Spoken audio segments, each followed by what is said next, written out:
Nous apprenons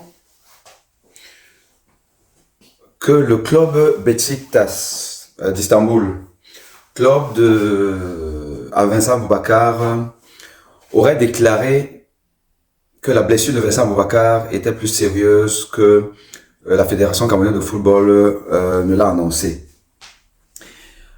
Et donc, Vincent Boubacar continue donc sa convalescence, serait privé d'une reprise de compétition en tant que jouer un match de football, au moins pour la prochaine rencontre de ce club turc.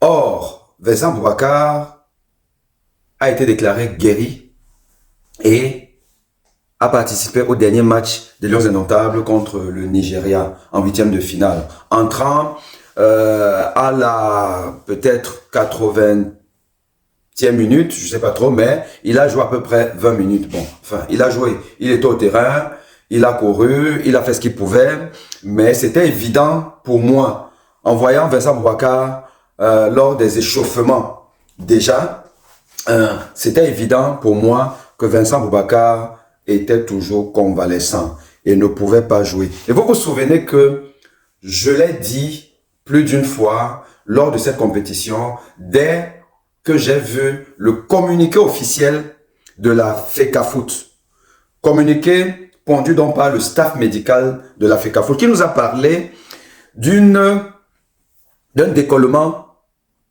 musculo-aponévrotique. Je répète encore, le muscle est protégé par une enveloppe qu'on appelle l'aponévrose, laquelle aponévrose se continue vers une autre structure qu'on appelle le tendon et qui va donc être collé à l'os. Donc, c'est un appareil de soutien du muscle, permettant donc au muscle de travailler efficacement. Et quand il y a décollement de cette partie-là, il y a forcément lésion.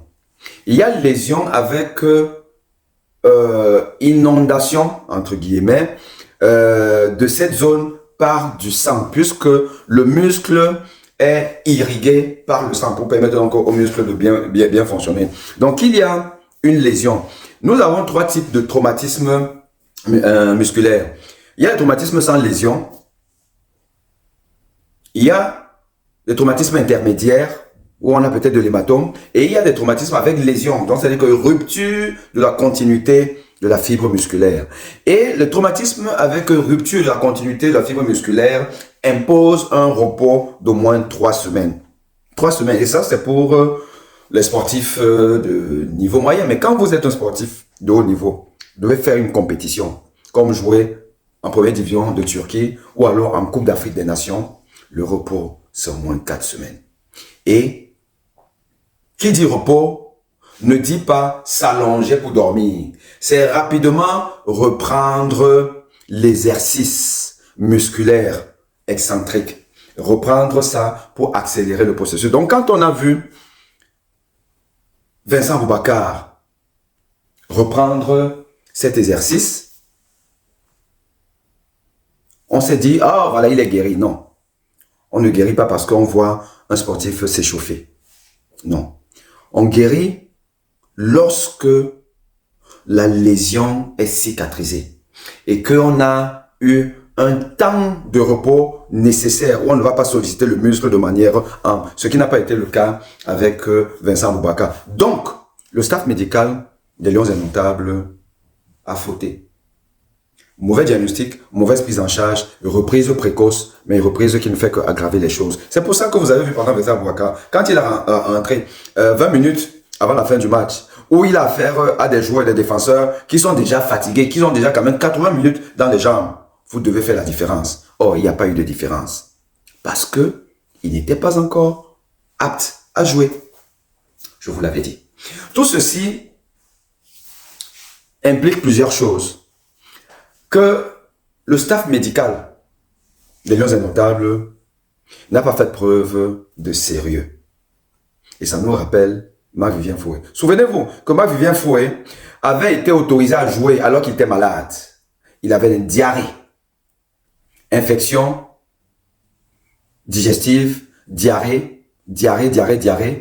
Et on ne joue pas avec la diarrhée. On ne joue pas quand on est malade. On a autorisé Marc-Vivien Foé de jouer, alors qu'on lui avait déjà dit qu'il ne va pas jouer. Pour finalement, lui dire que bon, tu vas jouer, mais tu vas jouer une mi-temps. Et finalement, non, tu joues pas qu'une mi-temps, tu joues un peu plus. Et la minute fatale est arrivée.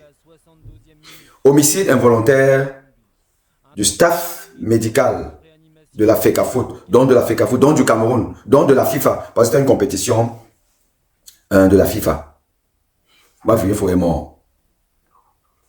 Ouais. Ici, là, nous avons la responsabilité du staff médical de la FECAFOOT. Staff médical de la FECAFOOT recruté par le président de la FECAFOOT, par M. Samuel Eto'o. Il faut savoir choisir les bonnes personnes aux bonnes places. Donc, responsabilité de la FECAFOOT. Responsabilité des journalistes camerounais, notamment, qui ne sont jamais allés vers la bonne information, parce qu'il y a des spécialistes du sport qui doivent pouvoir vous dire ce que vous n'entendez pas des autorités sportives, qui ont leur agenda, que nous ne connaissons pas forcément. Ok?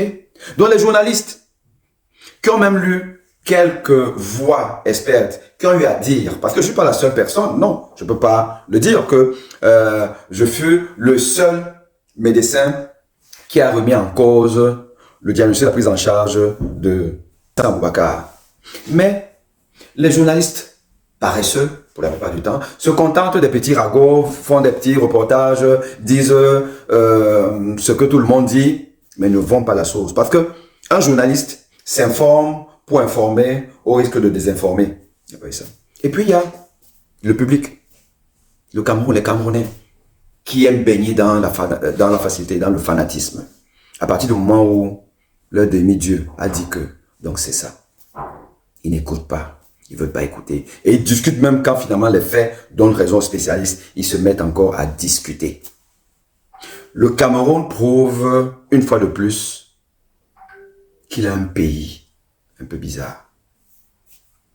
Et c'est la honte de tout un pays, hein.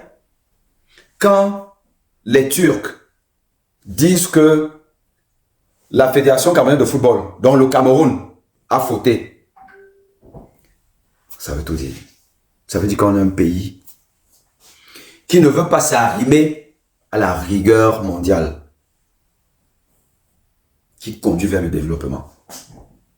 Malheureusement. Ok? Allez, à bientôt.